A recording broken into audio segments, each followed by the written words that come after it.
Good morning, everybody. If I can possibly call the meeting to order. As you know, the Chairman's not here today. It therefore falls to the committee to appoint a Chair pro tem. Move Councillor Jim Moorhead. Agreed.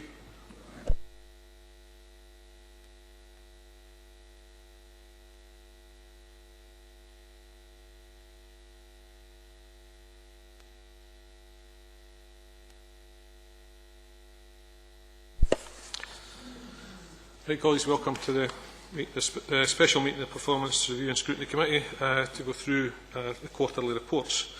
Apologies for absence. Oops, Derek Mulligan. And Councillor Baxter, Chair. Okay. Okay, thank you. Order of business is as per the agenda. Correct.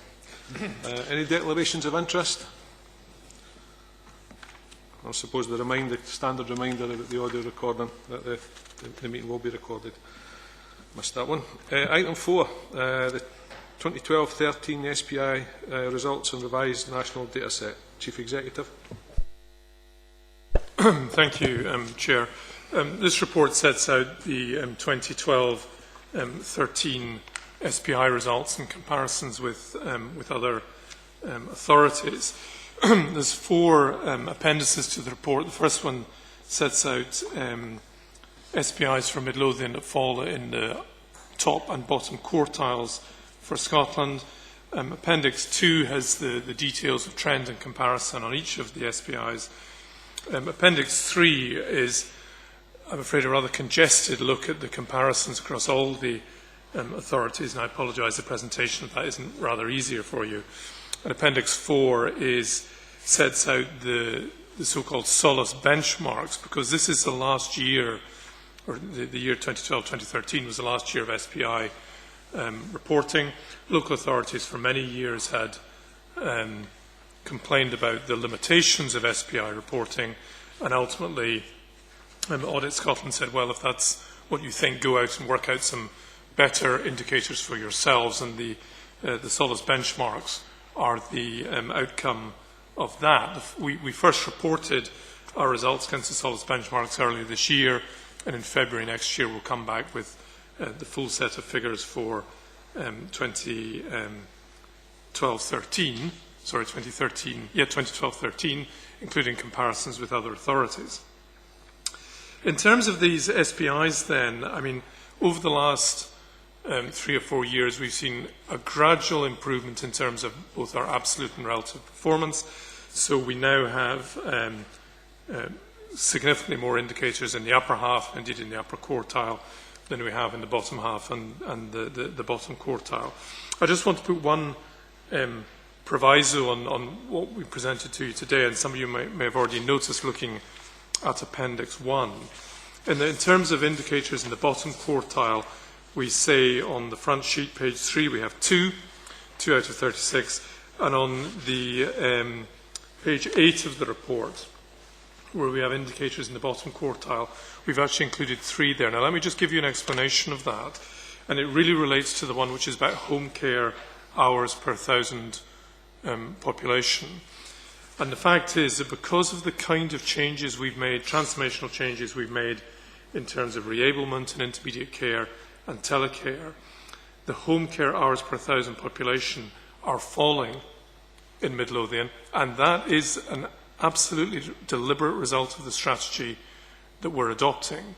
So what we see here is Midlothian being recognised in Scotland as an outlier on this, because really we're probably 2 or 3 years ahead of the trend, whereby, in fact, we're all councils are endeavouring over time to reduce the home care hours per 1,000 population, because there are better ways of dealing with these issues if we move towards more preventative interventions. And you'll see that this issue is dealt with differently when we come to the solace benchmark indicators that will be looked at in future. So the 2 where we're absolutely accepting we are in the bottom quartile, income due from council tax, net cost of refuse collection, but in terms of the home care hours per 1,000 population, that is a specific case. We are an outlier, and that is being dealt with in terms of the future indicators. On the previous page, page 7, you have the indicators which are now in the top quartile. Good news, year on year we are seeing an increased number of indicators in the top quartile. As I say, that's all swept away at the end of this year because the SPIs, by and large, disappear. But it is, I think, reflective of a wider improvement over performance over quite a number of years within this authority. Chair, I'm happy to take questions or any issues that might arise from this report. Okay, does anybody have any? Margot? Thank you, Chair. Can I ask a question on the home care? You're obviously applauding how successful we seem to be in reducing the service to our constituents. Can you say, could you advise me how many hours there are per visit being allocated to some of our vulnerable elderly people? Well, two things on that, Chair. I think firstly is I think a detailed discussion of that is perhaps one you might want to take up with the relevant head of service this afternoon. But also the hours allocated have to be according to need, and so the pattern will be very variable according to what that level of need is. Some of it is relatively straightforward. Some of it is more complicated, more challenging. So you'll see a very variable pattern. But I think when Alison White is here this afternoon, she may be able to give you a fuller picture of that.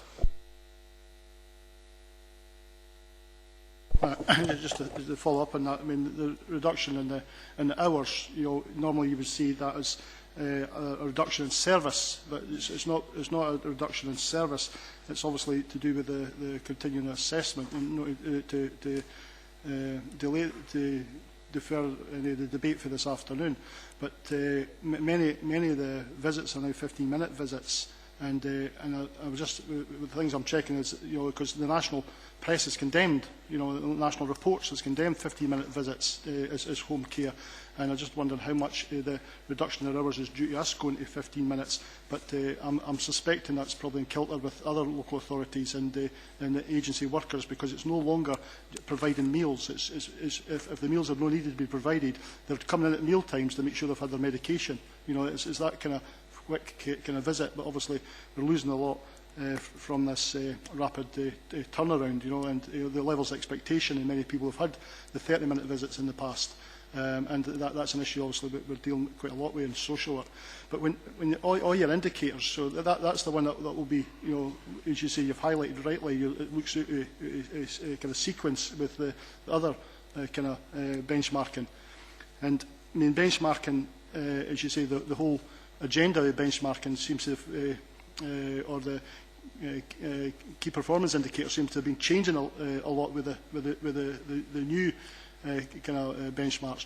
But I see Ricky's sitting here, but on waste refuse collection, customer satisfaction on your BM2 bracket A is obviously had a lot of high profile recently in the kind of press issues, because there seems to be an awful lot of customer dissatisfaction with the jar lids, no bins, no actually getting lifted.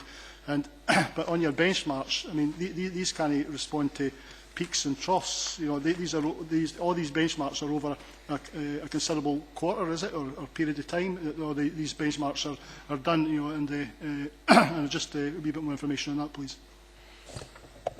Thank you. And to start on the issue of benchmarking, I mean, the comparison across the 32 councils will be done on an annual basis. So at the end of the financial year, the information will be brought together, and for every council in terms of the benchmark indicators, we'll see where we lie in relation to others. Now, that information, of course, can be quite dangerous because, councils have very different characteristics, be it urban or rural, be it deprivation or not. And for that reason, there have also been the creation of family groups. So the councils have been compared with the most similar councils, though I don't think one should underestimate some of the limitations associated with that. I guess the thing from the advantages of benchmarking in part are to point to who seems to be performing best and then encourage authorities to emulate the performance, the strategies, the approaches in the best authorities. But really, and I think your point is absolutely right here, it's about a longer time trend. It's about over time, are we delivering better services. And there will be glitches, and you referred to the current issues in waste, and there will be glitches in other areas as well. But it's about that, I guess, that longer term continuous improvement. Going back to the home care hours issue, I mean, looking at this indicator crudely, it does look like a reduction in service. But of course it is a transformation of service. And I think that what we've tried to do as an authority is, I suppose, a greater degree of personalisation of care, in the sense that it's not about saying everybody needs half an hour, everybody needs 15 minutes, whatever it is. It's about trying to get the right package for the individual. And, our success in that is, I think there's been some good progress. I think there's still some way to go. And I think that what we're seeing in the national debate is, and maybe inevitably, it's a crude debate. It's a debate about headlines, about the 15-minute visit. Now, there may be instances where a 15-minute visit is appropriate, but there'll be clearly instances where it will also be absolutely inappropriate. And it really is about having the approach and the balance of care that allows us to do the right thing for the individuals in our community. And I don't underestimate the challenge of that, particularly with the demographic pressures, and to do all of that within a very, very tight cost envelope.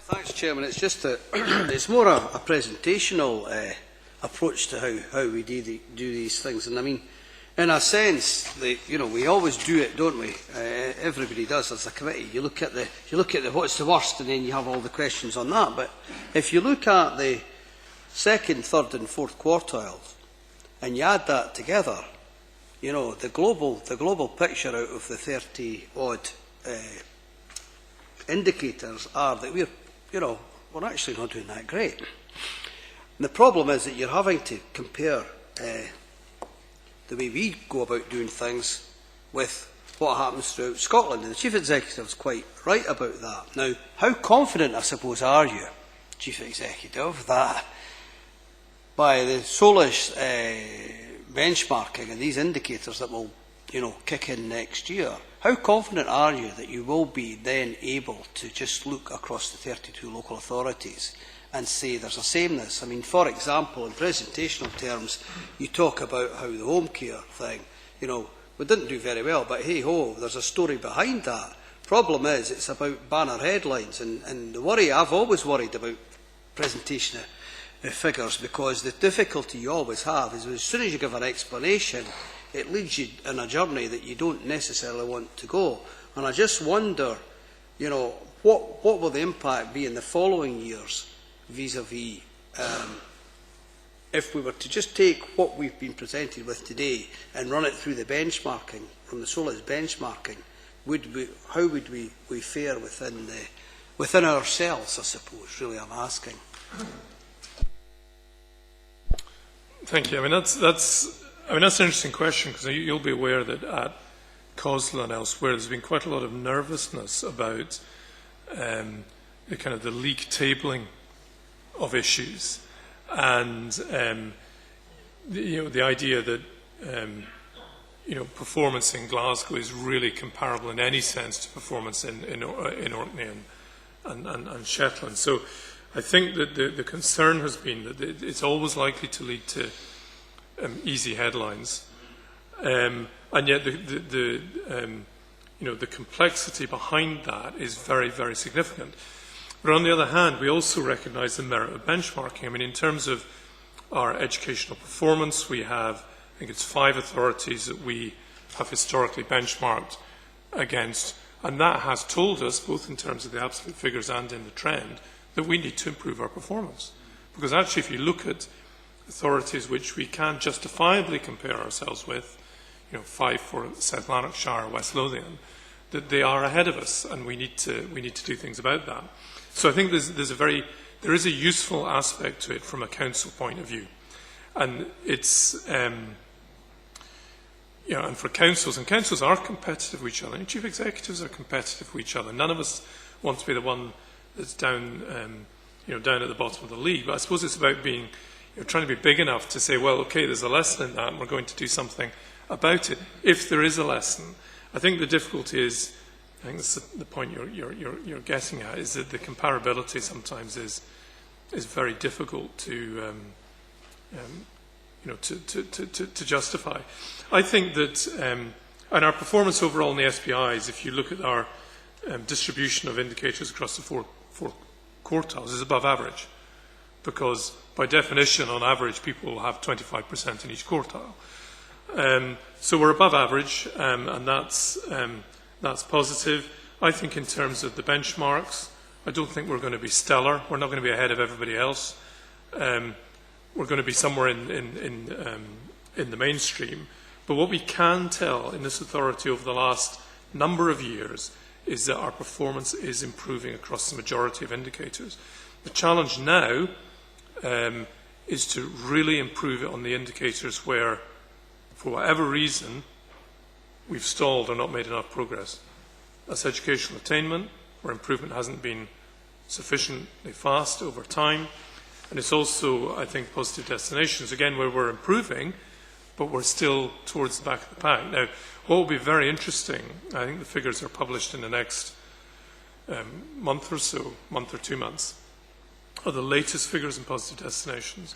We brought a report to the Council in June, we put in extra resources, we said through the Single Midlothian Plan, next report, that we're going to focus on it, and it's a question of how quickly can we really make that difference. So the benchmarks come with a whole series of provisos, but in terms of driving better performance across the local government sector, they do have a real value, I think. Thanks for that, and that's a very good explanation. It's the kind of thing you look for, and quite honestly, because it does always worry me when we get these figures and the story behind it, that it's not really seen in the context of where we are and where we're going. But for example, I mean, just pick up on the council tax collection. I mean, we're actually sitting there. I know we improved from last year, but I'm sure at one time, not so many years ago, we're up about 98%. Now, what's the reason and rationale behind us dipping that far down and now having to, run around and try and catch up again? And it's not just been over one financial year. That's obviously been slipping away when you would have thought things would have been all right. Yeah, I mean, this is a discussion that Hilary and I have had on a fairly regular basis, because, of course, being a competitive chief executive, I want these things out of the bottom quartile. And, I mean, it's just important to bring the money in, apart from anything else, particularly in current circumstances. So what I will say, perhaps by way of introduction and hand over to Hilary, is this, I think there was an issue around about changing systems, which we needed to do, and the impact of that and the time it takes to come back from that. But it's perhaps better I hand over to Hilary at this point. Yeah, happy to pick that up. And it's something that I would have touched on anyway. The fundamental point is it hasn't slipped away. We haven't sort of gradually declined and become one of the poorer performing authorities. We were probably one that was closer to the top of the pack, and we had a fundamental system change which meant that we lost something like 1.5% in that year. So in one financial year, 1.5% is a huge amount in terms of being at the top of the pack or the bottom. So we took a big hit then, and that was compounded at exactly the same time as the whole economic situation changed, and it is very difficult. Even in good times, it's difficult to claw back 1.5%, but in an economically challenging time, it's extremely difficult. We've pulled it back a little bit already. To have an increase in the current climate of 0.3% from the previous year is actually huge for us. Against the tide, to be able to improve rather than just to maintain year on year, it was actually quite significant for us to do that. So, whilst it means we're still at something like 28 or whatever it is, the rank out of the 32 authorities, it is extremely challenging to pull it back. But it's not a gradual decline. It was down to that one fundamental dip and then just pulling it back from there.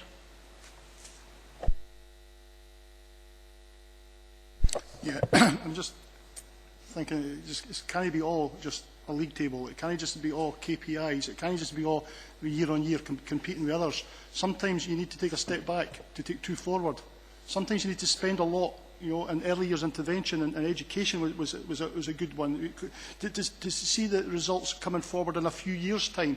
It's not as though it's just about quick fixes. You know, sometimes you just have to accept, you know, that we're going back. When we had that many children on the protection register, you know, we were all wondering why are we so high on that performance indicator. You know, and then we found out that others weren't putting them on the register as robustly as Midlothian was. So it's not just about the indicator as the judge. You know, and it's just something to work with. It's just another tool. It's not the Bible of the local government. And sometimes, you know, just accept my point is sometimes you do have to take a step backwards, and change is that kind of scenario. You know, a lot of change, and when you do the change, you know, that's when you're actually taking a step backward. But you're doing the change for the good, for the long term, and for the future.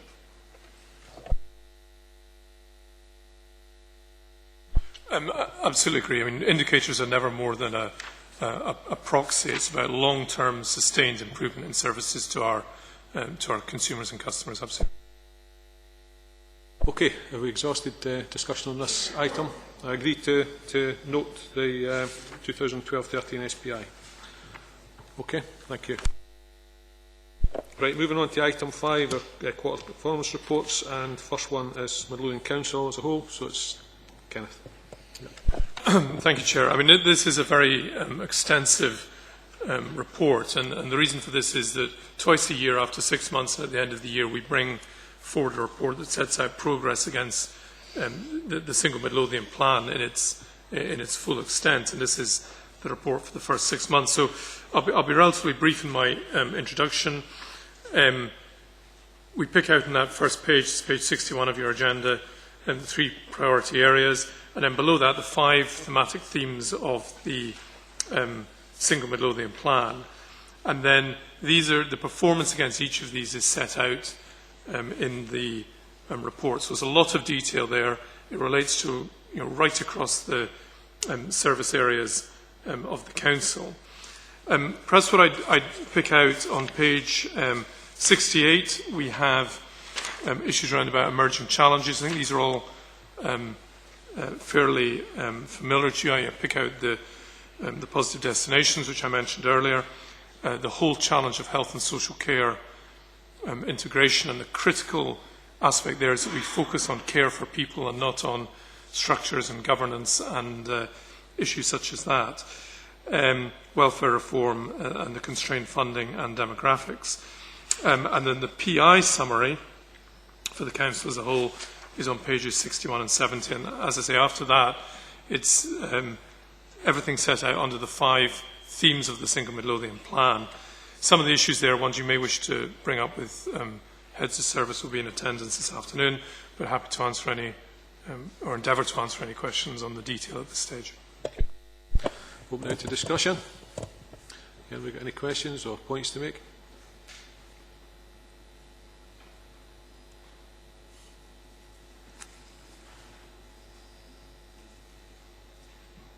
I suppose, is there anything specific in here that you would want to take up with Chief Executive rather than the individual?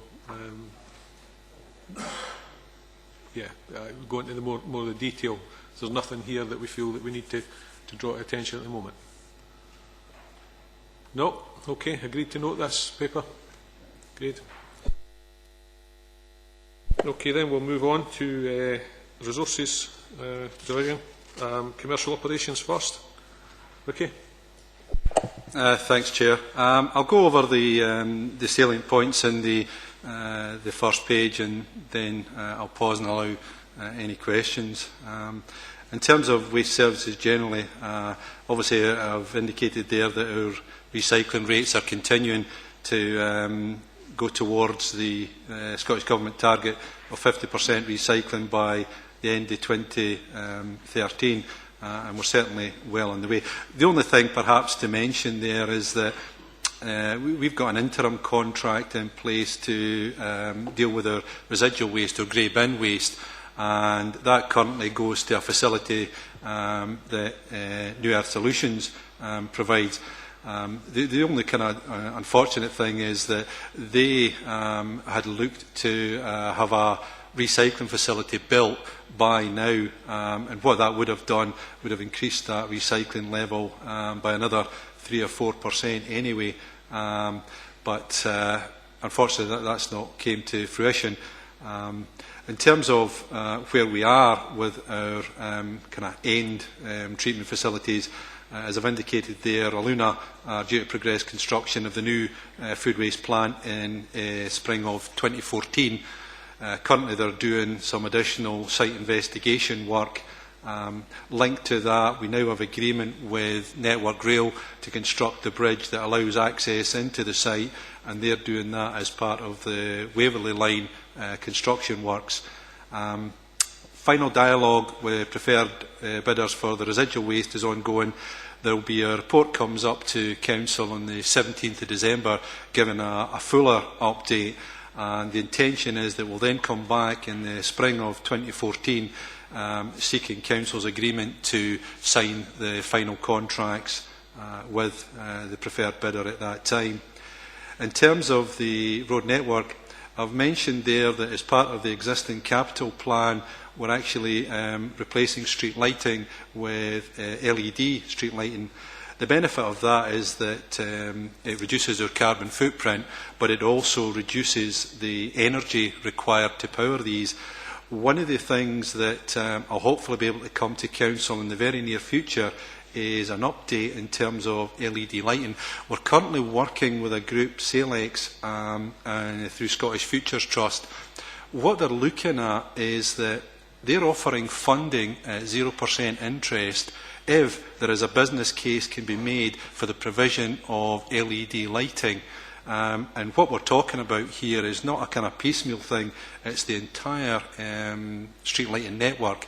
And what that will do for us is it will allow us to provide a business case for the provision of that lighting, and then you can imagine the kind of carbon savings and the energy savings. So in terms of the issues around the revenue budget, that could show a significant saving in years to come. So as I say, I'll hopefully come forward in the early part of the new year with that work. In terms of some of the major works, obviously Temple's now open again, and Lugton is progressing quite well and all within budget, you'll be happy to know, and the completion date is still the spring of 2014, although that might come forward even from that, but we're kind of working away. In terms of land services, there's a number of things that are progressing. For example, we have 2 skate parks in Bonnyrigg and Newton Grange that the intention is that the contract for these works will go out before the Christmas break. Environmental improvement works in Rosewell, that's due to commence very soon, and the tender for the works in Loanhead will go out in early 2014, and the important thing in terms of Loanhead is the work will go out and be completed prior to any gala events in the park at Loanhead. And then just touching on, I mentioned there about areas of social deprivation, we're doing works there. We've done some minor works. We've done the plans that allow us to progress these works. We've done some minor works in Woodburn, at the bottom end of Woodburn, and also in Mayfield. We're trying to find out if there's additional funding routes that allow us to continue with that work. Touching on some of the emerging challenges, obviously, like all services within the Council, there will be challenges in relation to the budget position. That kind of brings me on to the next one. I don't need to remind members, will be well aware that unfortunately in Midlothian over the last 12 months we've seen a sharp spike in the number of fatalities we've had on the road network. Coupled with that, there is 1 or 2 areas that we feel that we should be addressing in terms of some kind of positive work to reduce those accidents. So I will be coming forward with a further report seeking funding. Currently, what we have is the Cycling, Walking and Safer Streets budget, and that's been diminishing. One of the things that we are being asked to do is provide half of, it's a kind of about £100,000, half that budget towards provision of cycling infrastructure. The benefit of that is anything that we provide through that budget for cycling infrastructure, Sustrans match fund. So there is an obvious benefit, but what it does do is it reduces the amount that we can actually do to reduce accidents. So I will be coming forward with a report on that. Traffic Warden Service, I'm not quite sure how much members will be aware of, but as part of the budget savings that Police Scotland are facing, they've described it as a consultation in relation to a reduction in the Traffic Warden Service. Within Midlothian, what that means in reality is that we had two wardens. One is already gone and one is due to leave in December. And I was at a seminar on Friday involving all Scottish authorities, including Police Scotland and Transport Scotland. And the idea is that we as an authority can take on the responsibility and have a decriminalised parking scheme in place. The big problem with that is that, and this is coming straight from Transport Scotland, that you can be talking anything up to 2.5 years to go through the process that allows you then to implement a decriminalised parking scheme. Notwithstanding that work that was done previously with Sestrans and looking at it in the round with Edinburgh, West Lothian, East Lothian and potentially Scottish borders, is that it was simply unaffordable. One of the difficulties with a decriminalised parking scheme is that taking it forward and getting approval from Transport Scotland is it needs to at best break even, or at worst I should say. That's our difficulty. So there are further meetings with Police Scotland, and again I will be coming forward with a report for Council to see what the preferred way forward is in relation to that. I'll lastly touch on waste services, and I mentioned there that we've got a high level of sickness absence, and members will be aware at previous meetings I've been at where that's been discussed. On a positive note, I can say that from a high of something like 28 people off, we've now reduced that to less than half. That's been done through some robust management. But in tandem, we've also made sure that staff are taking advantage of early interventions. That's including musculoskeletal injuries, where we're getting them off to the physio, trying to make sure that we catch these things before they get any worse. Also in terms of stress, employee counselling, etc. And we've also got a dedicated service that's been in place now for the last couple of months or so. We had a bit of a fragmented support from HR because people were leaving, but we've now got that embedded and that's making a significant difference. So all staff members are being met in line with the policy whenever the trigger levels are hit, and that's making a significant difference. I'll lastly go on to something that was mentioned earlier, is the level of complaints. And at a previous council meeting, members will be aware that staff within waste services, and specifically the loaders and the collectors, felt very strongly about their wage position, and that has led to a number of problems, one of which, I'll describe it as a work to contract, was kind of introduced by staff without any kind of official or other notification to management. Where we are with that is that from a high of something approaching 90 to 100 complaints a day, additional complaints over what we may normally get, that's down to somewhere around 20. Now, what we've done in the intervening period, we've worked with the trade unions and our health and safety section to address all of the issues that currently are being put forward as reasons why bins, for example, aren't being emptied. Now, that was subject to a further meeting yesterday, and management will have a further meeting today with a view to trying to get that resolved and ensure that we're going to collect all the bins. What I wouldn't want to do is say that from the staff and the trade unions' point of view that that's something that they view as a simple fix. I'm not going to go into too much detail on that, but we are endeavouring to address that problem and ensure that our residents get the service that by looking at the Facebook and Twitter, etc., you'll be well aware what they perceive, and certainly what I perceive they should be getting. But as I say, we are working on that. So, Chair, I'll pause at that point and happy to take any questions. Thanks, Ricky. Open it to questions. Alec, then Brian. Ricky, I'm glad you raised the question removing the traffic wardens. I mean, I don't think they're intimating, I think they've already done it.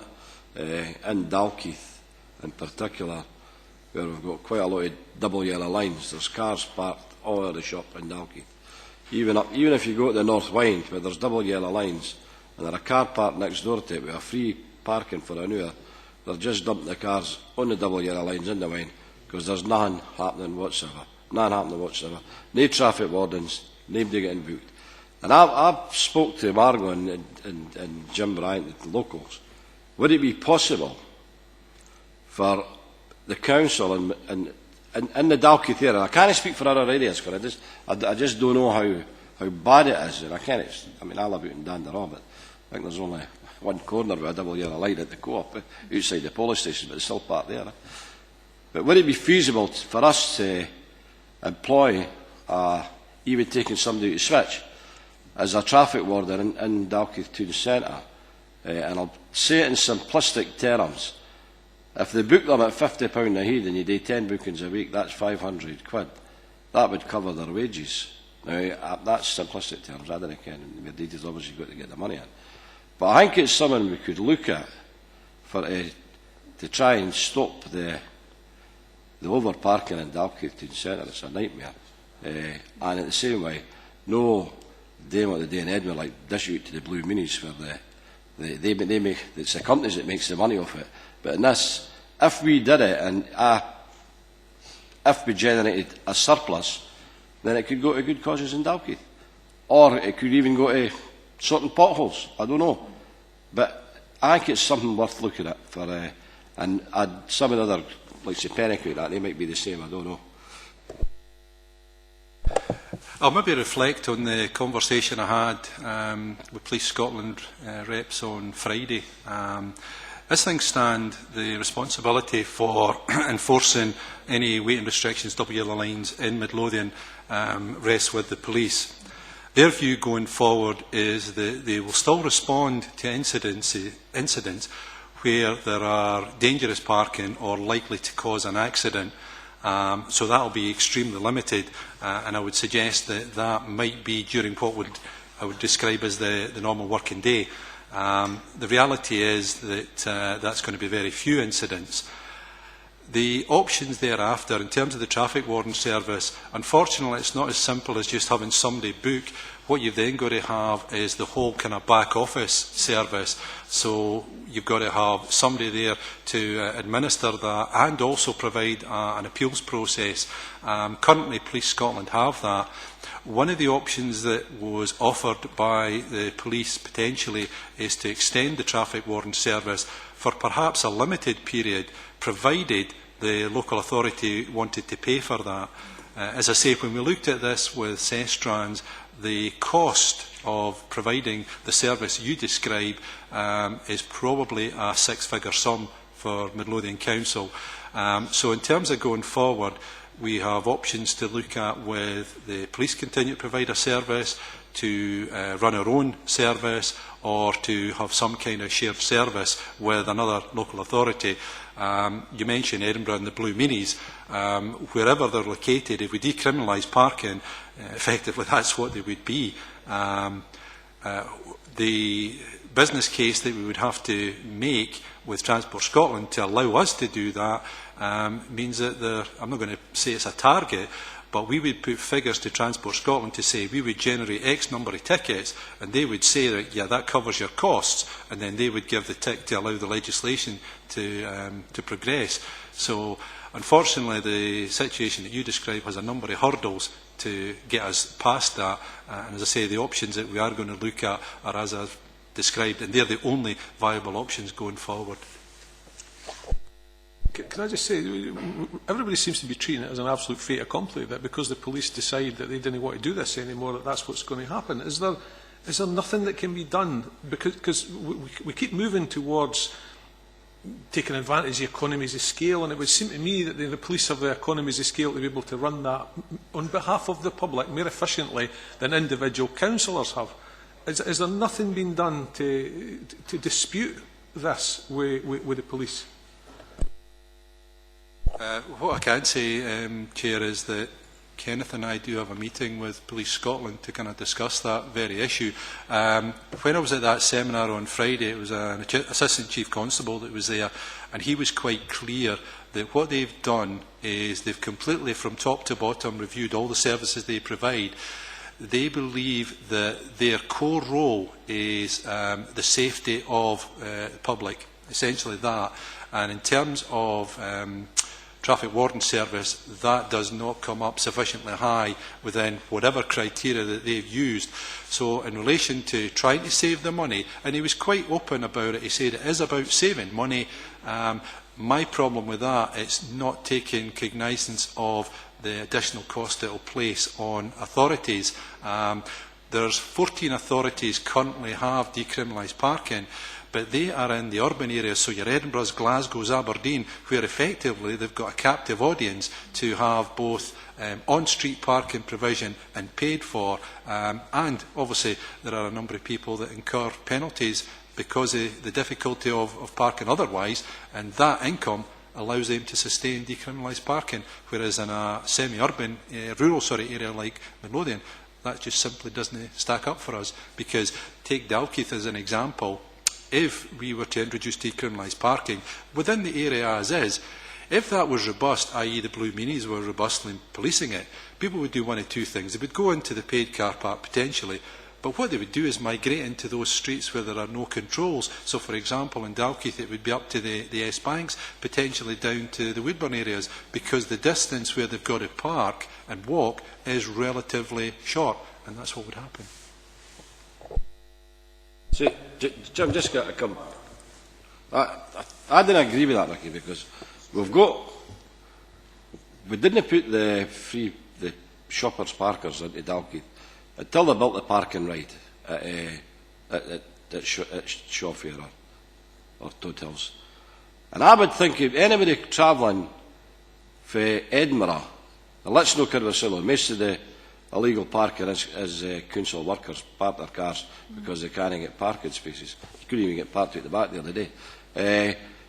I didn't see a problem why they can't park at the parking ride and get a bus into the centre of Dalkeith as driving up to Woodburn and parking their car in Woodburn. They either need to walk up for Woodburn or get a bus up for Woodburn. So I didn't accept that argument, really. I'm not convinced that we can't do nothing and run it ourselves to make sure that illegal parking isn't taking place in, like, say, Dalkeith town centres. I honestly can't accept that we can't do nothing. I think it's worth looking at.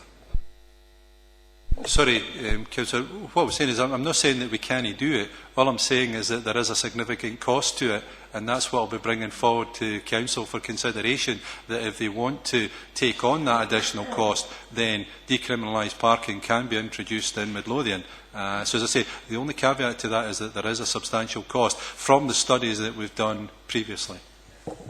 I was going to bring Councillor Russell in, but did you want to make a point on this issue? Yep.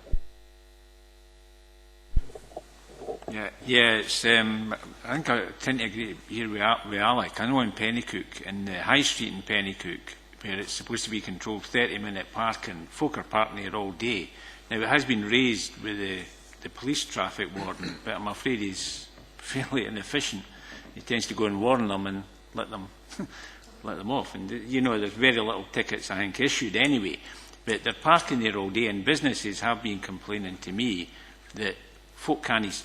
they're supposed to be able to just nip into a shop, Pennycook Wines, for example, nip in, get a bottle of wine and away. Can't do it because there's too many cars all parked there. And so I think there could be an issue, and it is going to affect the town centres. If we're trying to get people and attract them in, if they can't get parked, they'll just drive away and go somewhere else. They'll go to Tesco or something like that. So the national car parks, I think they control the centre one in Pennycook. They're quite strict in there about the limited times. I don't know, is there anything that can be done there? Because I think that what happens is some of the shops there, and the new shops in the precinct, they actually pay for that service to get the car park patrolled.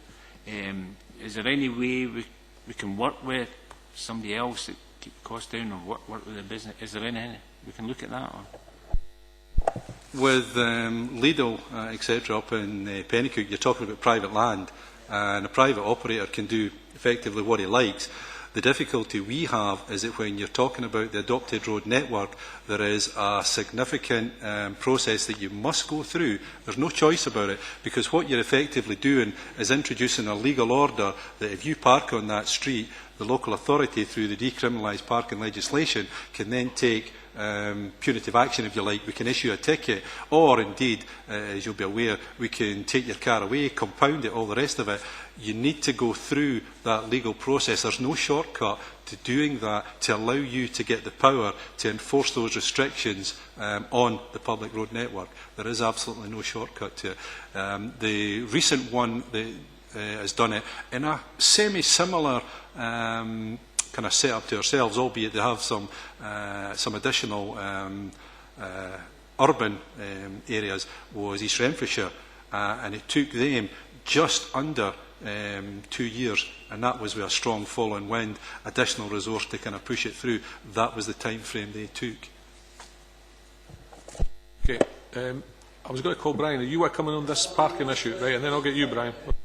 Thanks, Chairman. Just to come in on this one specifically, I mean, Sestran got reports concluded about 4 years ago, something like that. Now, Sestran's 8 local authorities, as Ricky rightly says, you know, the only one that had decriminalised parking was Edinburgh, because of the clientele and the catchment that it has.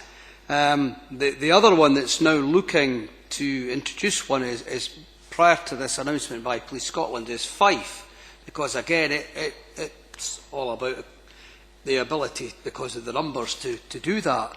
Every other authority within the Sestran area, it does not stack up. It would actually cost the authority to do it. Now, you might get the satisfaction that Alec's looking for by doing it, but it comes at a hefty cost, and that's why everybody shied away from that at the time. It was up at the last Sestran board meeting on a B-item agenda, only so it could be circulated to everybody to remind them that Police Scotland had made this announcement that they are conducting a consultation exercise. But let's be clear about it. Ricky was up at Stirling University on Friday, along with a lot of other people. But let's be clear about it. Police Scotland are looking at budgetary constraints. They've been told quite clearly by Scottish Government. This hasn't been party political, because the Labour Party supported a One Scotland police force as well.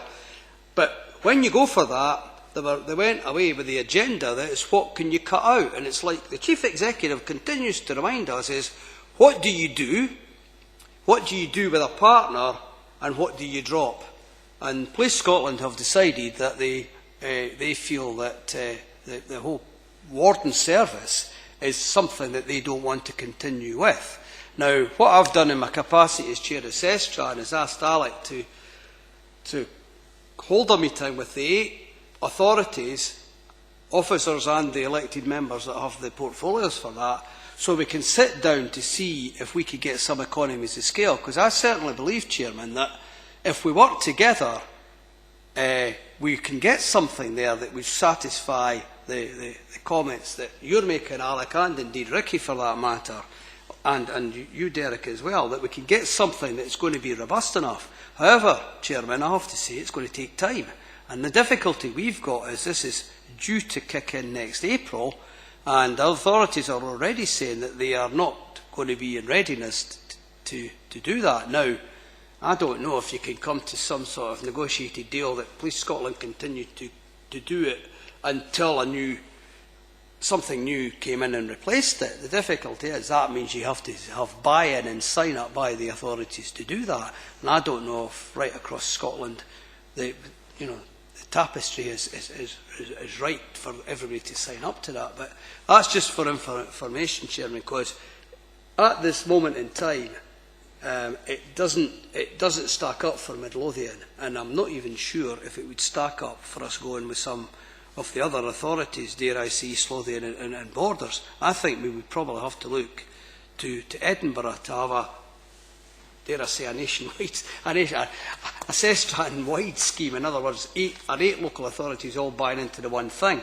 But it's going to be a tough nut to crack, Chairman, and let's be honest about it. It's a cut by Police Scotland to balance their budget, and the authorities would then have to pick up and deal with it. And if you don't do it, then you'll have people parking, not on the double yellow lines only, Alec, you have them parking at bus stops, and if you're supporting public transport, the buses can't get in, clogs up the roads, the drivers start complaining, the delivery vehicles start complaining, and the whole thing just turns to a car park. And that's what we don't want to do, and we want to avoid that. So, Chairman, just for information and supporting what Ricky's saying, but we are going to have to try and crack this because it ain't going to get any better.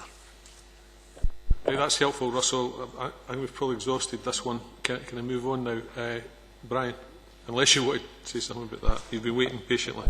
Yeah, well, I'll just add a wee thing to the debate, but you say I'm agreeing a lot with what Russell's saying, and it's a shame that the police are dropping services, and prioritising particular things because of their budget suddenly. Because we're all expecting economies of scale when Police Scotland came together, so that they could actually do these kind of things. But and the sympathies with Alec as well, because that Edinburgh Road is such a bottleneck. It is a main bus route, and there is a lot of parking on there all day. And I think that's inappropriate that they should do there, and I think something could be done about that. I'd like to see some kind of cost-effective, cost-neutral kind of scheme in there. And I'm aware that you've had limited bays in many places in the past, and we've also had residents parking only kind of streets, and there must be some kind of option that could be put in there, and it must be enforceable because the residents parking in Edinburgh and all these schemes they're all enforceable. They're all achievable. We're going on to waste, and again, I've been listening to the adverts on commercial radio about Edinburgh food waste recently, and again, it's just the same kind of questions. Is there possibilities we could piggyback onto that? And I don't know exactly what Edinburgh's got in the food waste, but they're extensively advertising it just now, and I know we have taken decisions about doing food waste at a later date. But I just wondering if we're investigating exactly what Edinburgh's doing, and maybe come forward with an option on that as well. You mentioned that Lugton Bray was. I'm sorry, I'm making too many points here at once, but I've got to go soon. But when you mentioned Lugton Bray was on budget, I can't see how that's on budget, because it's not in the original budget.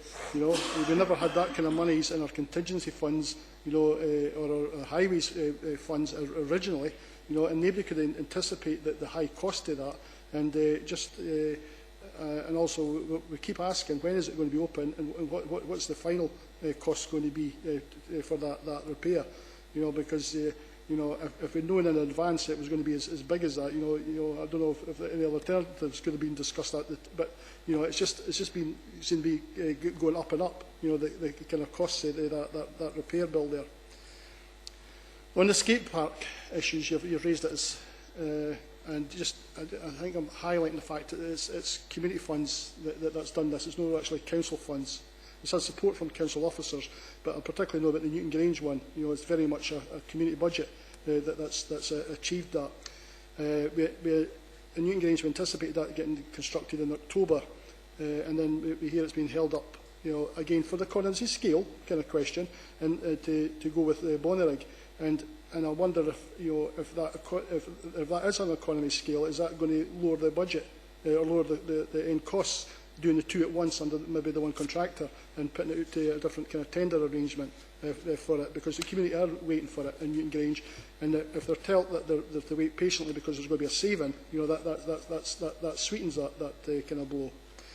And final one on the cycling budgets. I'm aware that your cycling budget's hardly enough. I'm aware that you can get more to the cycling budgets with partner funding. But I'm just wondering if there's possible further extensions on this partner budgets to this through even like developer contributions and agendas, and it's maybe more a sort of kind of planning issue. But when we're building housing, we maybe think about cycle routes for the future, through these housing areas, and that so then it makes it easier for you to link them up, when it actually comes to a cycle network. Thanks, Chair. In terms of food waste, you may be aware that in January 2014 there are Scottish Government legislation that places particular responsibilities on businesses who generate food waste, And without going into too much detail, essentially a business that generates over a certain weight must allow for that to be collected and disposed of separately, i.e. recycled. So we've been in touch with all the businesses that we currently deal with, and we've put that information out wider, and it's effectively, if there is a service need there, then, you know, come and speak to us, and then we'll look at providing that service need. And as you kind of point out, it may be that in the interim we piggyback with City of Edinburgh Council. As you'll be aware, in terms of our own service, we're required, or we're going to be providing a food waste collection service by the end of 2015, which ties into the construction of the plant at Miller Hill. So we'll start picking it up when we can then dispose of it at our own plant. In terms of Lugton Bray, what was essentially saying is the last report that went to Council gave the tendered amount for the work at Lugton Bray, and what I'm saying is that we're containing costs within that, and the expectation is that we'll be opening that road back to traffic round about the end of March 2014. In terms of the skate park issues, absolutely, pulling the two of them together, the intention is, and it's kind of borne out by some of the tenders that we've came back for other works where we've pulled them, we're finding that the prices are lower. So in other words, there's quite a competitive market out there. So once we get those tenders back, we'll feed that information back. And then the last one, absolutely, when there's an issue in terms of a new development and there's a potential for cycling infrastructure as a result of developer contributions, then we do take cognizance of that. And that's why if you look at the cycling map, you'll see quite a significant amount of infrastructure that goes in from the different sources, including that particular avenue. Thanks, Ricky. Russell? Yes, thanks, Chairman. Just two things. Ricky, the figures that came out, the national figures that came out, and here we go again, you know, we don't like to look at these things, but, you know, unfortunately the press do. We weren't up in the upper quartile as far as recycling was concerned, which surprised me, I have to say, no end. And I mean, that's figures that were put out by via SEPA, but Scottish Government put them out. And I just wondered, you know, have we slipped back, or is it just that other people are getting better at it, and we have enjoyed the honeymoon period of always being up, near enough up the top, and that, you know, other authorities are now getting their act together, and what impact has the carbon matrix, for example, got on the way that we measure the amount of waste that we are recycling. The second thing is on the LED street lighting. I mean, Chairman, I think this is great. If we can get funding for the whole of Midlothian, you know, we get the person in the door, we lock it, we get them to sign the contract, and then we let them back out again. In all seriousness, so this is great for Midlothian because it will help with our whole carbon footprint. But taking on the back of that then, our road services or transportation, are they going to ensure that all the planning applications that come in to the planning department for new development, that in actual fact there is a line in that, or a condition in that they have to provide LED lighting when they build out these developments? And the reason I say that, Chairman, is it would seem daft if, you know, housing developers just carry on with the same old, and we're actually modifying our systems. That it would be better if it was, you know, if it was done at the same, well, not at the same time, but it was done as they develop out. So it's just a suggestion more than is it happening? Yeah, thanks, Councillor. In terms of recycling, you're right to a degree in terms of where we are and where others are. It's an exponential curve. We've done the vast majority of the work in relation to bringing the recycling level up to, as I say, the Scottish Government target of 50% by the end of this year. Others are now kind of catching up, and it's going to be smaller kind of changes as we go on. In terms of when we introduce the mechanical plant at Miller Hill that sorts our grey bag waste, we will get, I mean, within the contract we've stipulated a minimum of additional 5% recycling, because as you're well aware, people still throw cans, plastics, etc. into their grey bag, their grey bin, sorry. So we'll pull that out. By 2015, when we introduce food waste, we'll pull that out. So in terms of the next 3 years, whilst at the moment we're effectively a relatively flat, still climbing picture, will then, in 2 years' time, will then see a further spike up the way, and then others will be endeavouring to catch up, because what this council have done is they've committed and they're going to invest in these types of facilities. The residual waste plant is the first in Scotland, as you'll be well aware. Others are well behind that. Others have seen their bids, etc., and their programmes and their projects falter, whereas we're still kind of on that road. So, yeah, at the moment we're kind of stalling, if I can describe it as that, but we will take off again, and that's based on tonnages in terms of the recycling. The new LED lighting, I suppose the best example and the nearest example I can give, and albeit we as a local authority give a lead in it, is the new development of the Lasswade facility, the new Lasswade High School. And if you go around the side streets there, that's typical of the type of lighting that we are asking developers to provide, and it's high-end LED lighting, which just for kind of, without getting too technical, currently you have a life of a lamp of something with about 7-8 years. The LED lighting is something like 3 times that. So you have, not only do you have reduced maintenance, but you have reduced energy as well. Okay. Can I just ask one question, Ricky? See, when we talk about 51% recycled, is that by weight or volume? It's by weight. That's excellent, because I expect that the recycler is lighter in general than the... good. Right, can we move on then to customer services, item 2. Hilary? Thanks, Chair. Rather than go through everything on the front page today, I propose to probably focus mainly on the revenues collection and welfare reform items, because I think that's probably highest on most people's agenda, and then I want to touch on one element of the technology part as well. On the under-occupancy charge, the bedroom tax as it's known, there's 1,200 claimants currently affected by the under-occupancy charge. 800 of those are Midlothian Council tenants and about another 400 RSL tenants. What we've seen is approximately a 30% increase in rent arrears in the last year. The level of arrears obviously has increased significantly, almost 1% from 7.52 to 8.48 over that period. At the end of quarter 2, it was estimated that the arrears had increased by around about 105,000 on the people specifically affected by the under-occupancy charge.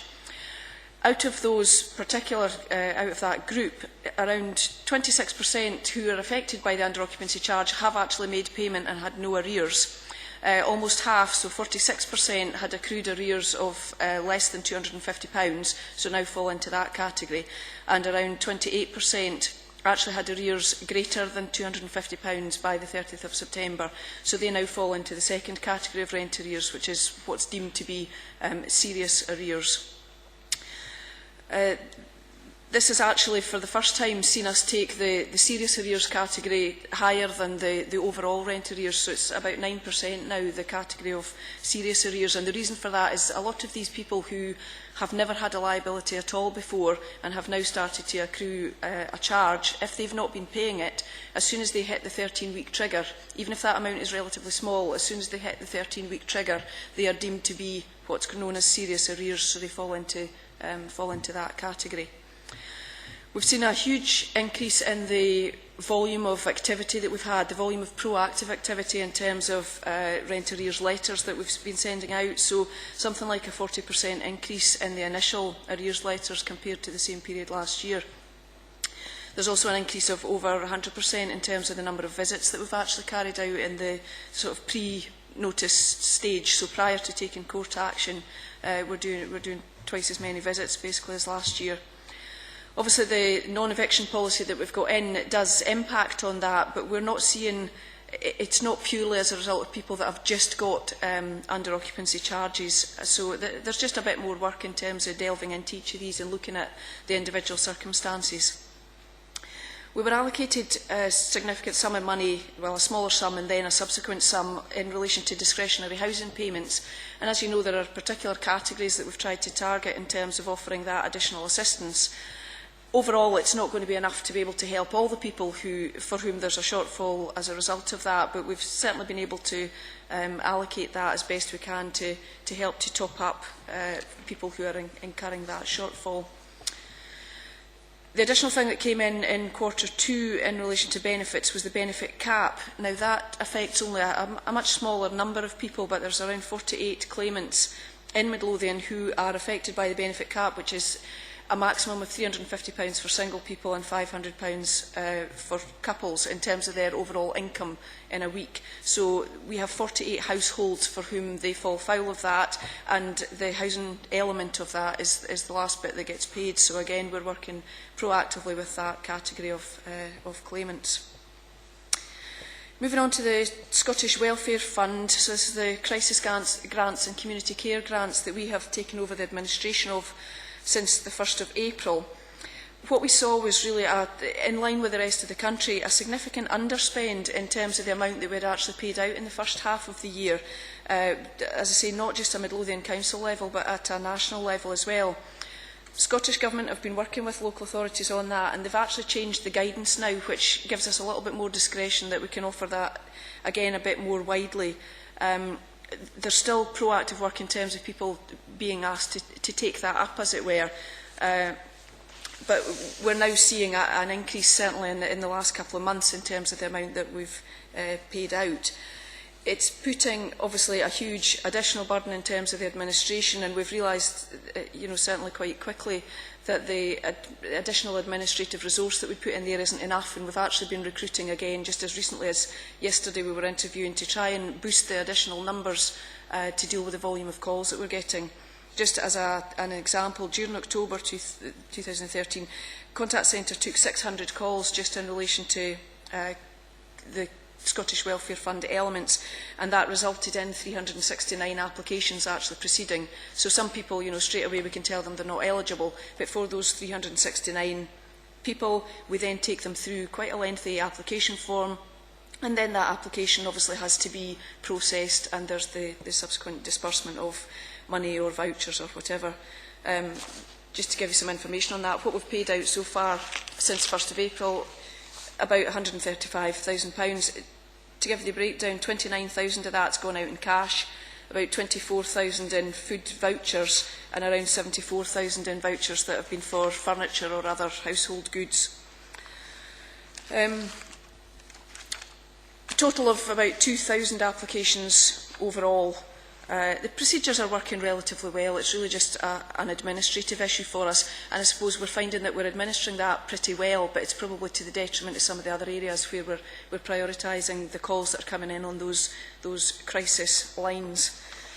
I'll leave it at that on that part. I just wanted to touch very briefly on the IT element as well, because there's a significant update since this paper was written. Just almost at the bottom of page 138, in terms of the challenge ahead, I've referred to, my wording was, significant changes may be required in order to maintain compliance with the Cabinet Office Code of Connection. There's been a huge change since that was actually written, and that at that time we were led to believe that our compliance certificate was still going to be valid up until at least next April, and we knew that we had a plan of action in terms of the work that we were undertaking to achieve our re-accreditation in April. What's happened since then is that Cabinet Office have actually notified us that our accreditation basically has lapsed now because we were accredited prior to their new zero tolerance approach. So we've had to escalate the work that we're undertaking in order to maintain our compliance. There was a paper went to Cabinet on the 19th of November which set out in quite high level what that means. And there's a further paper coming to Council on the 17th of December, and that paper on the 17th of December will have the indicative costs in there as well, because it means that we're actually essentially bringing forward a whole lot of work that we would have done probably well into next year in terms of our PC replacement programme, for example. Because there's an impact in terms of maintaining our compliance, we need to make sure that nobody is accessing any sensitive or personal information from their own home computers or home mobile phones, etc. So there is a significant cost implication for us, and there's a resource implication in terms of actually bringing forward some of that work and making sure that it's done. The Council report will cover that in significantly more detail, but I'm certainly happy to answer some questions on that or anything else at the moment. Thanks, Hilary. I'll open it up. Russell? Yeah, thanks, Hilary. You'll not be surprised that I'm coming on the third of your items within the report. I don't necessarily accept it's a straightforward cut down. I'll go back to the effective working in Midlothian, because I think that's where we really need to start. And I have to say that my reading of effective working in Midlothian was us rationalising the way that we do our work and provide our services within Midlothian, and the opportunity for home working, the opportunity for, what was it, hot seating or whatever it's called. Hot desking, not hot seating. Well, it might be hot seating if you've got a hot desk, but hot desking, etc. And the whole idea about that was it has to come with IT support, i.e. the individual. Now, if the individual's working from home, and forgive me if I'm going over this and you think I'm talking a load of toss, the public sector organisations, people have access through portals or whatever, limited, by the way, because it's actually partitioned. And I think that there's a fundamental difference about partitioning and not partitioning in what we do. And I, for the life of me, and I'll say it as an elected member, I will find it unbelievable that every time I need to really do any work, I have got to now come into the office. Now that's fine, I'll come in here, that's fine. It's not really fine, but I'll come in here. But I'll tell you one thing, I'll be charging to come in here if I've got to come in here. And it's not a threat, it's a reality. Now you're asking staff to work out there from home or go mobile. You have to do that with tech equipment. You can't just do that. We don't seem to be using the phone these days, or landlines. We seem to be doing everything either by some mobile way of working.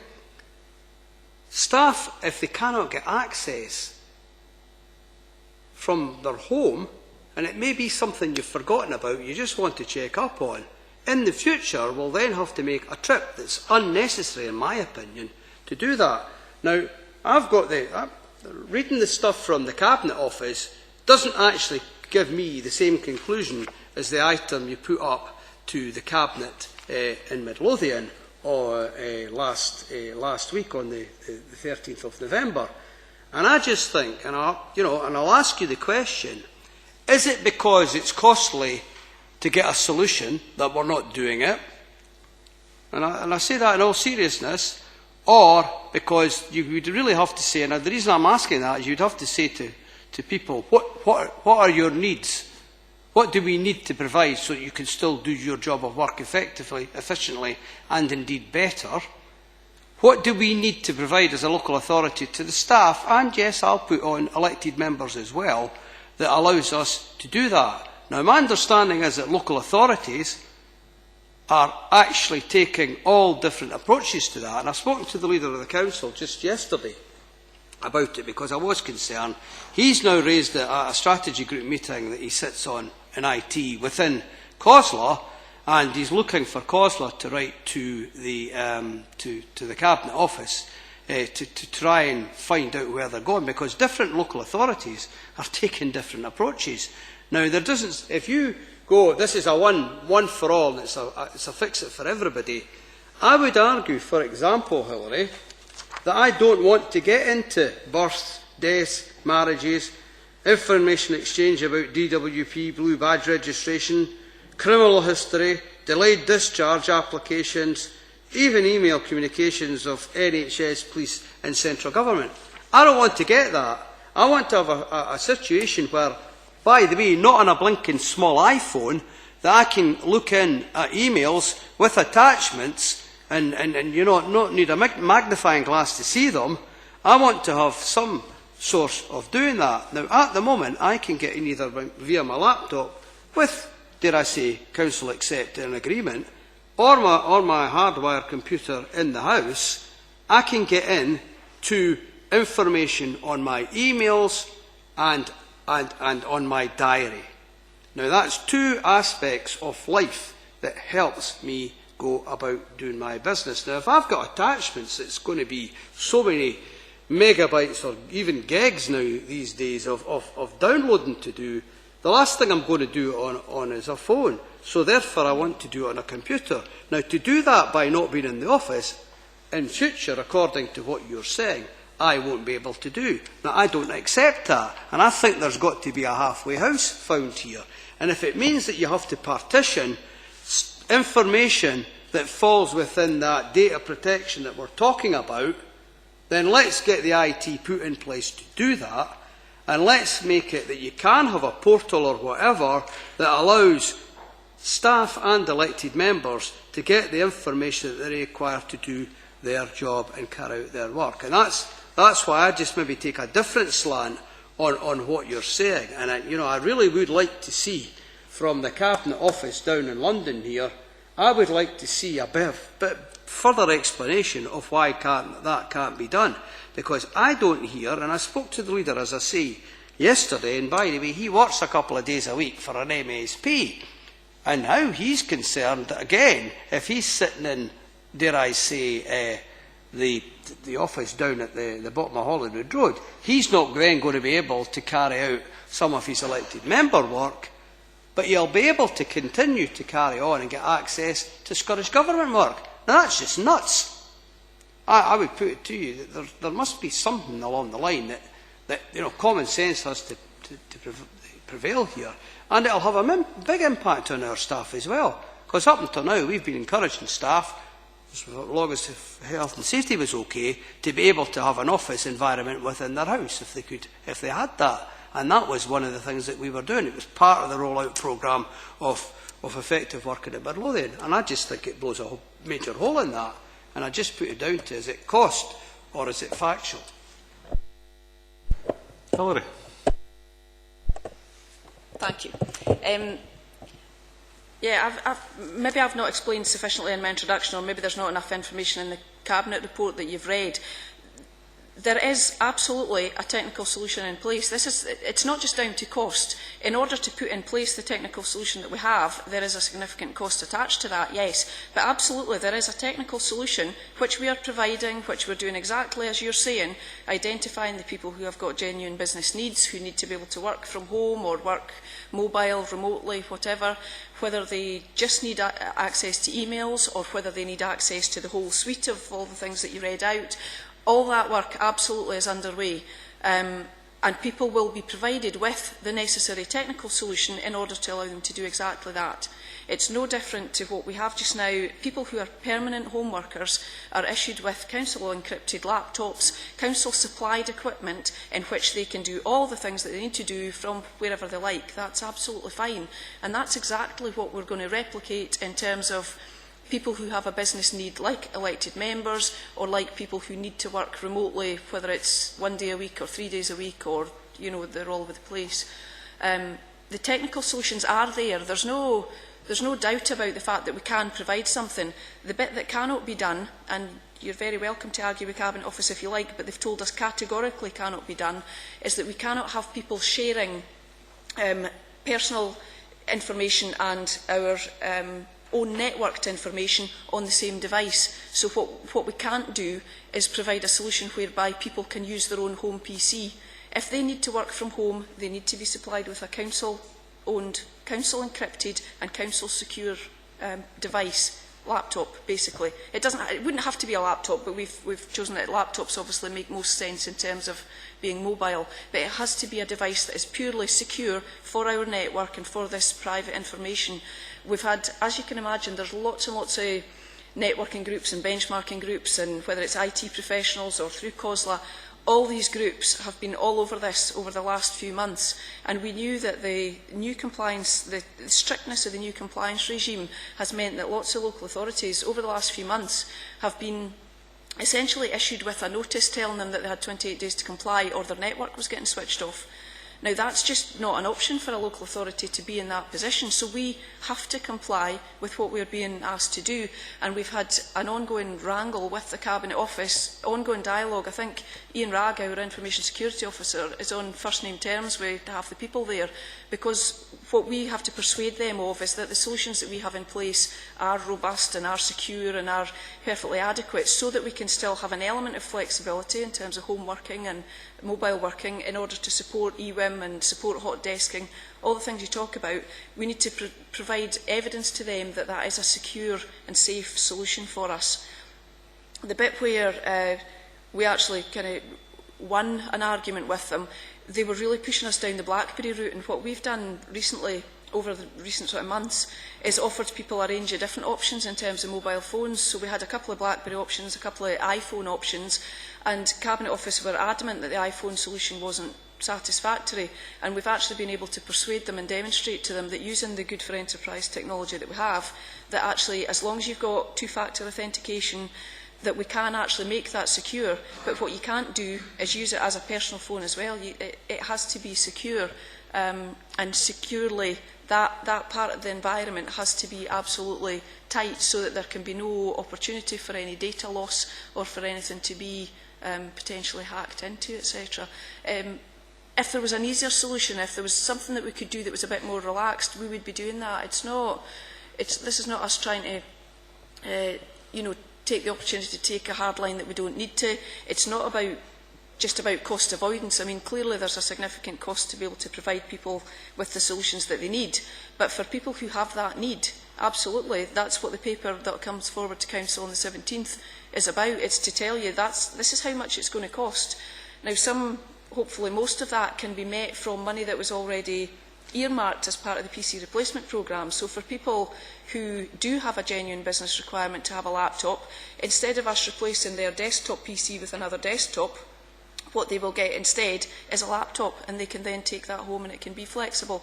The bit that's really been pressing for us is that we've had to bring forward essentially the PC replacement programme. Instead of spreading it out over the next 12, 18, 24 months, anybody who has this mobile and laptop type need is having to be brought forward, and we're having to escalate those ones and do them much earlier in the programme. So we're probably bringing up front some more of that cost rather than spreading over a longer period.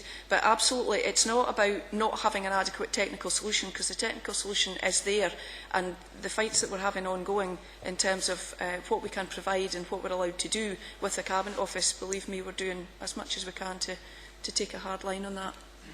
I'll look forward to the debate on the 17th of December. But I have to say to you that, I mean, this is genuine suggestion here. You better actually go back to the old type of mobile phone. Because if you're saying that you're going to purchase or get supplied with the kind of phones that we've got just now, and nothing else can be on it apart from you can make a phone call, and that's questionable, because people could be listening to that. So there's no data protection there. And you get emails and you get your calendar, then all the other facilities, for example, an Apple iPhone, are a blinking waste of money. So I just think it's absolutely nuts. And I don't think anybody's thought this through. I'll be honest about it. It seems daft that, my son's got an Apple, I get an Apple, and he goes, well, look at that. I say, well, look at what? Look at absolutely what? I can't have National Rail inquiries on my phone, because that could be dodgy, because somebody there could be actually getting through and piggybacking on that when I'm looking to see where a train's gone out. I can't have Ringo, for example, if I want to park the car down at the Sestran office and there's no parking there, and I have to put the car in a car park. I can't phone Ringo anymore because, oh, by the way, you can't do it on that phone.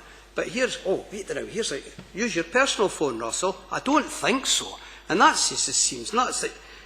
You'll need a trailer on the back of your vehicle, because I'm going to have my personal phone for all the apps, and I'll have a council phone. I might have a laptop. I might have an iPad. I mean, where do we stop here, Hilary? I'm not being funny. It's a serious question. I just worry, and I look forward to the report, dare I say, on the 17th of December. That's not strictly the case. What I'm saying is you can't have your home email address, or pick up your Hotmail account or your BT Internet account or whatever you do on the same phone. There's nothing to stop us putting certain apps like your train line or parking or whatnot. That's my understanding. When we come along on the 17th and we'll have a much more detailed discussion, I'll make sure Ian Ragg's here with me, hopefully, or Phil Timoney, who both will be able to give you a lot more detail on that. I understand it's to do with the sharing of networks and to keep separate our network, and bearing in mind no matter how much we think that this is a nuisance and there's a cost implication, etc., it's about keeping information secure, it's about making sure that information is not shared inappropriately or lost or, you know, hacked into by other people. And the risk is more around other networks and other, you know, as I say, Hotmail accounts or things like that. I think my understanding is on an iPhone, there's nothing to stop you still having things like a parking application. So are you saying, not on my personal BT account, but are you saying, for example, that I've got my Sestran emails on my iPhone, right? Are you saying that can't? You're saying that that's now going to be outlawed? Two public sector organisations. One of the public sector organisations that we actually fund every year as the 8 authorities, and I can't have, and Scottish Government fund it as well. And you're saying that I can't have that on the same phone? It's just bloody nuts. Sorry, Chairman. I apologise for swearing. I'm not sure if that one depends on whether, if it's a GSX compliant organisation as well, that might make a difference, but certainly anything that's a non-PSN secure and non-compliant organisation, no, that wouldn't be allowed. Right. I think we'll probably on this issue, we'll be discussing this obviously at the council meeting, but can I just say one thing that I'd like probably to see if you can find out prior to that. As Russell's talking about not being able to share information or to share a phone or a device with 2 separate accounts, is to find out why I can get Outlook web access to my Parliament, UK Parliament emails and of course of my employment, how MPs can use their own devices to access their emails, because that can happen at the moment. If there's a solution can be found as far as the Parliament's concerned, how can that solution not be found for local authorities and other organisations? My understanding is that won't be acceptable going forward. I understand, as far as I know, they will all have to be compliant as well. The pressure at the moment is significantly on local authorities that we're being required, and nationally up and down the country, to find solutions. And in authorities where, you know, we've been probably more progressive than some other authorities in allowing Outlook web access. Other authorities didn't allow that kind of thing, or didn't allow any kind of access from home or elsewhere. Because we've allowed it, and we've allowed that flexibility, and staff have got used to it, and we're now taking it away, it seems like a bigger hit to us than for some authorities who didn't permit that. But my understanding is that we all, collectively, do have to become compliant, including your Scottish Government and other public bodies. Ultimately, they will be in exactly the same position, that they'll not be permitted to do that, is my understanding. Right. Is there any other questions to Hilary on any other subjects that she raised? No. Okay then, thanks. We'll move on to next item, which is Finance and Human Resources. Gary Fairley. Yeah, thanks, Chair. Just briefly take you through the highlight report, starting on page 149 of the agenda. The report set out covering the achievements, challenges and actions in 4 broad areas: financial stewardship, procurement, our people strategy, and supporting transformational change. So a quick highlight. Yeah, we've had the audited accounts without qualification. As you might expect, the focus of the work around my role as Section 95 officer and the team is supporting Council through the 14-15 budget process and beyond. And we're currently working on bringing proposals up through the remaining Council cycles in December and February.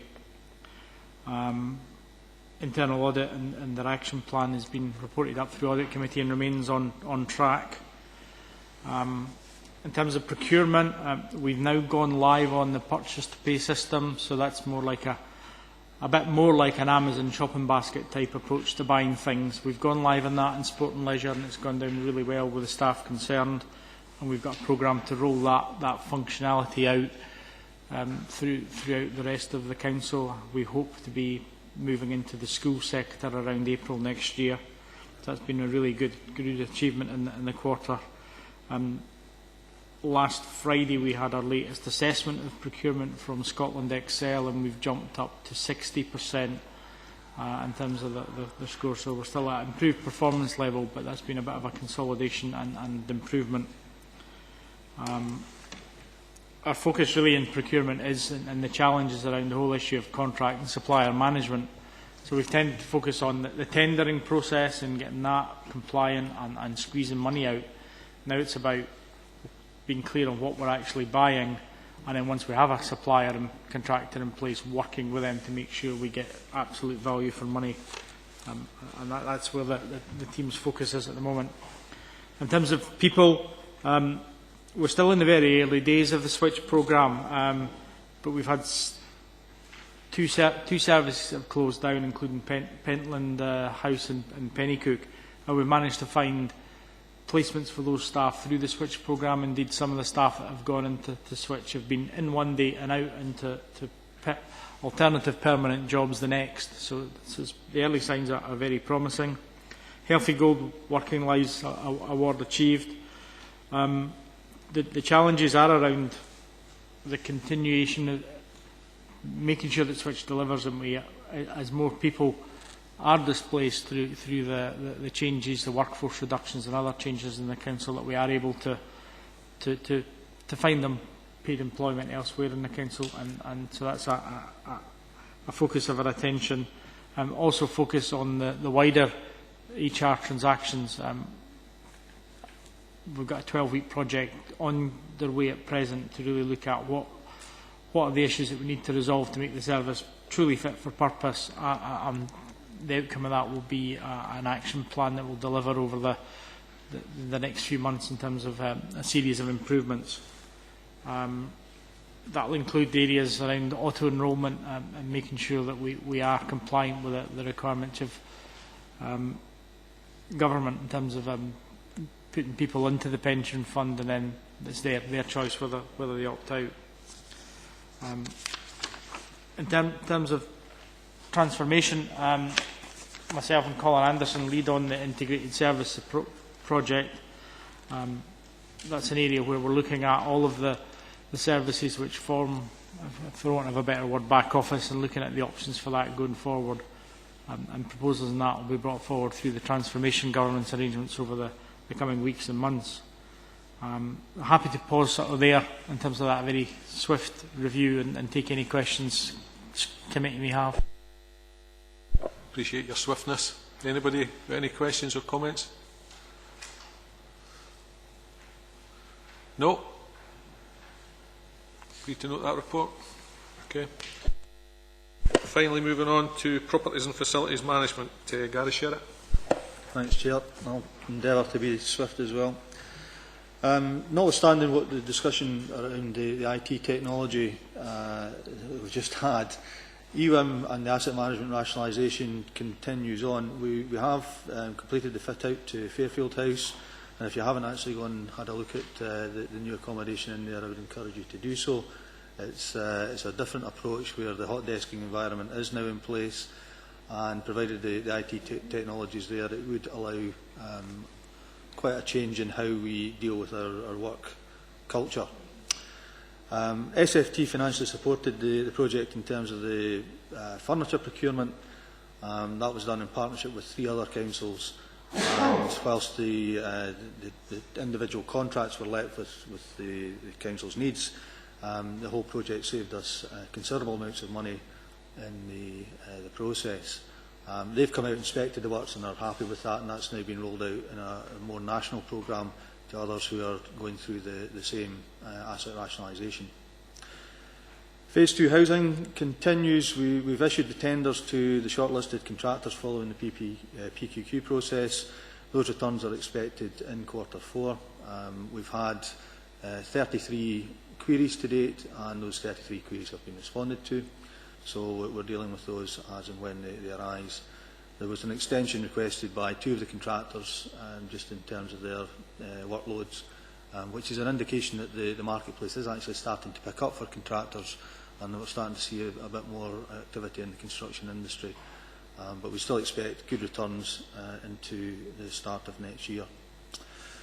Sport and leisure, the casual instructors roles have been re-evaluated. We now have 4 new job descriptions there, and the difference between coaches and instructors being isolated, and 2 tiers within each of those categories. That's come out at grades 4 and grade 5, and new contracts of employment are being finalised. In fact, there's a meeting today to try and achieve that. Rather than going down the 0 hours contract, which I believe is particularly unpopular in certain areas at the moment, and despite the fact that that would have introduced a contract of employment which they don't have at the moment, we've looked at alternatives, and an annualised hours contract is now what is in favour, and we aim to get that in place at the start of next year. The Last Aid Centre, that's continued on successfully. We've now got an operational management team in there with various protocols on how they deal with things on site, rather than always coming back to head office and asking for decisions through the board who were dealing with that project. Phase 2 of that is the demolition of the school and the creation of the playing fields. The AstroTurf is now being laid. The car park extension, which is another 150 odd car park spaces, which will certainly ease the congestion that's there at the moment, is nearing completion. And the pitches, whilst they won't be ready for playing on for another year, because that's just a maturation period for the grass seed, they're not going to be laid this side of Christmas, because if you do lay it now and we get bad weather over the winter, it'll just wash out. The topsoil that you lay at this time of year will also get washed through, and the nutrients and whatnot are just not there. So the contractor's been asked to wait until April, and that will then fast track the grass seeding through to the December date that they always had for next year. The remedial works at the Snow Sports Centre to the tubing runs, where we had a contractual dispute between ourselves and the engineer, have resulted in new drainage going in there. That's now complete. The runs are due to open, if not next week, the week after. They've been subject still to an ongoing legal process with the engineer to recover the costs. It's obviously an insurance matter, but it looks likely that we will get some recovery on those costs now. At Newbattle High School, it's a process where we've gone through the initial design, put that back for consultation just to give people the flavour of what's coming. We're now getting into more detail, and there's now meetings set up for Thursday, Friday, Saturday this week, and further beyond that, where we'll take the internal layouts and the detail of the footprint back to the public so they can comment on it. We've already been through some of the stakeholders, mainly the school, and we've had a favourable response to that. The head teacher and the principal teachers have looked at the adjacencies and looked at the configuration. Using the footprint that we had from the Last Aid Centre, importing most of the principles to the Newbattle solution, and it's gone down well. I think the public meetings have thrown up some pertinent points, and we're trying to take them on where we can. I think some of the topics that have already been discussed, such as cycleways and transport routes and the likes, are obviously important to the people who are going to be affected by this new project. Hubco, and I know it's torturous bringing this back up here, but we are continuing to work with Hubco. We've involved SFT in the process because obviously there's a link between the two parties there. I've also been to other local authorities. I've had site meetings, I've had management meetings with Hubco. We've gone back to what's called the Territory Partnering Board, where all the local authorities and the Blue Light Services and the like sit at. I know it's been referred back through to the national body for Hubco. And also we've got a meeting with the government departments who finance Hubco.